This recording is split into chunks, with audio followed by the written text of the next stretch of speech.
দেখুন, এক দেশ এক ভোট হলে কিন্তু আঞ্চলিক দলগুলো সর্বভারতীয় দলের সাপেক্ষে পিছিয়ে পড়বে। একদিনে ভোট করার মতন ন্যূনতম আর্থিক এবং তাদের থাকবে না।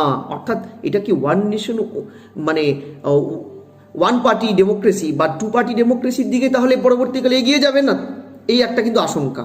দ্বিতীয় আশঙ্কা, যে যদি ধরুন যা প্রস্তাবনা তাতে আজকে লোকসভা নির্বাচন রাজ্য মানে রাজ্যের বিধানসভাগুলো নির্বাচন একসাথে হলে পরবর্তীকালে এই প্রস্তাবনা তো ঢুকবে যে পঞ্চায়েত এবং পৌরসভাগুলো এক জায়গায় হোক। অর্থাৎ রাজ্যের যে একটা কো-ফেডারাল স্ট্রাকচারে যে নির্বাচন কমিশনগুলো রাজ্যে এক্সিস্ট করে স্বতন্ত্রভাবে, তাদের কোনো অস্তিত্ব আর থাকবে না, বকল হবে।